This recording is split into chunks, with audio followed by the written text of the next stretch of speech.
Hi, I'm Marty Nemko. 11 tips that every career-minded Harvard alum should know and may not.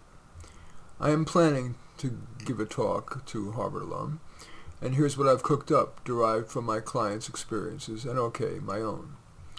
The traffic light rule.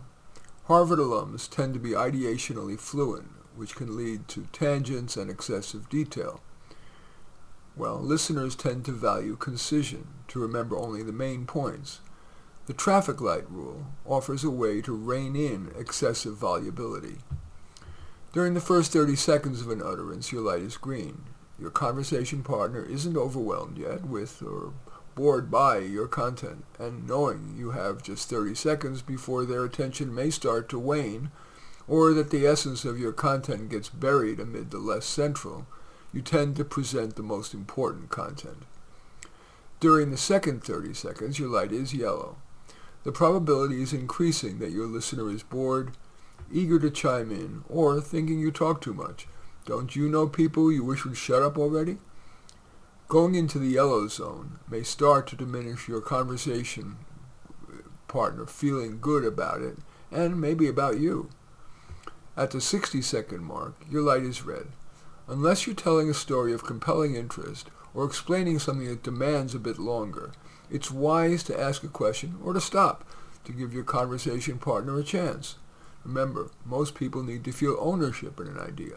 Let them add or question that will increase their ownership. Give crisp talks. Whether it's a 2-minute update at a staff meeting or a Harvard commencement address, less is more. Make a few main points, each perhaps with an example, statistic, or anecdote. End with a crisp summary and an inspiring call to action, and you're done. How often have you wished a speaker would have talked for longer? Speak last.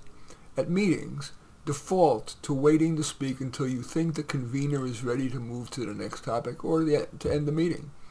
Remember that, especially in a meeting of smart people, many people will want to share an idea, and their mind is generally preoccupied with getting a chance to say it.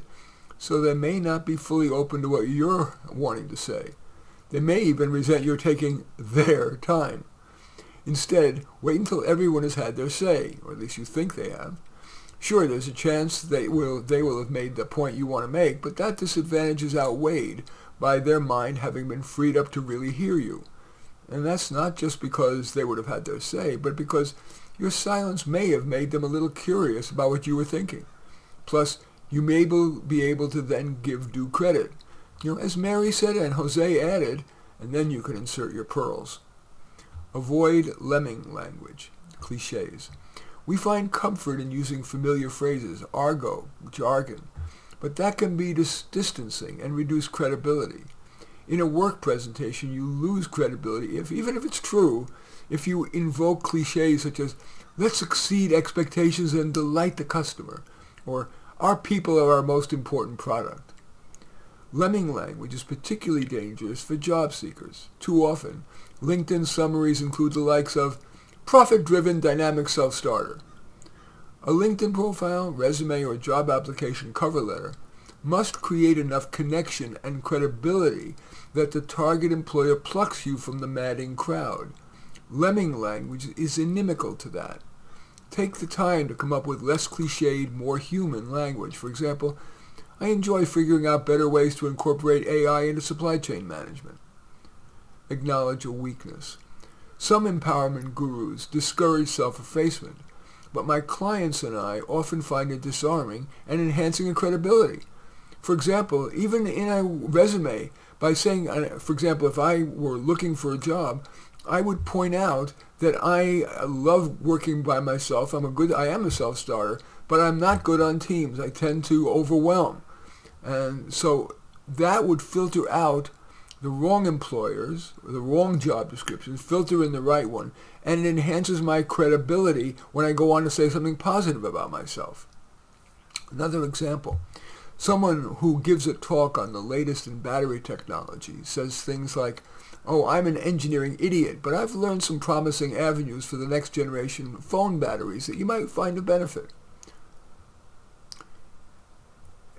By acknowledging a weakness, it also makes other people feel better. All those engineers in the audience, well, instead of thinking, oh, look at that big expert on the stage, will be more likely to relate to you.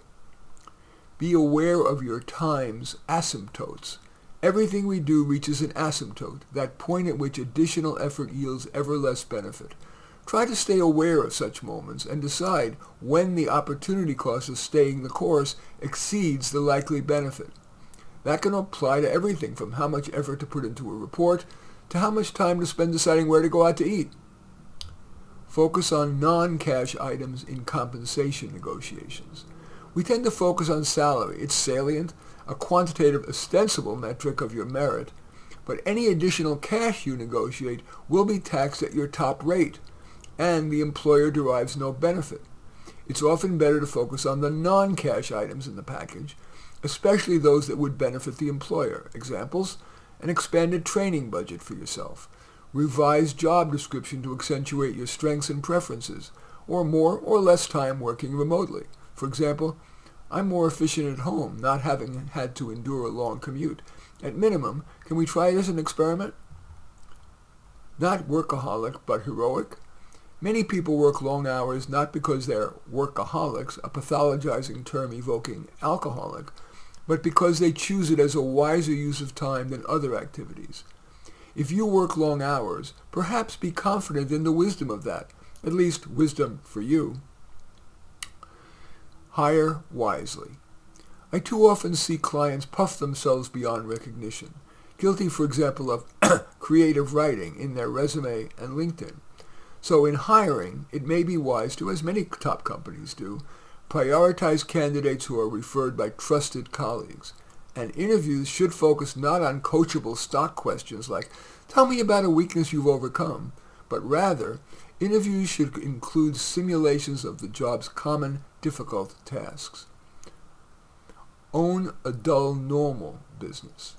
Smart people tend to gravitate toward prestigious, intellectually meaty verticals, for example, biotech, investment banking, and of course AI. Thus, the competition is great there. Intelligent people may be more likely to succeed by choosing what the book The Millionaire Next Door calls a dull, normal business, one that attracts few Harvard types. I know a bright guy who started a business called Frank's for the Memories, a hot dog cart that he expanded to 12 hot dog carts. He sold the business while still young and moved on to his next adventure, feeling he had brought a good product to market. Competition in the hot dog cart business isn't exactly fierce, so he had a far higher probability of success than had he chosen a sexy field. Making that choice does require accepting the premise that status is the enemy of contentment. And finally, don't retire, rewire. Retiring can be like the advertised roach bait roach motel. You can check in, but you can't check out.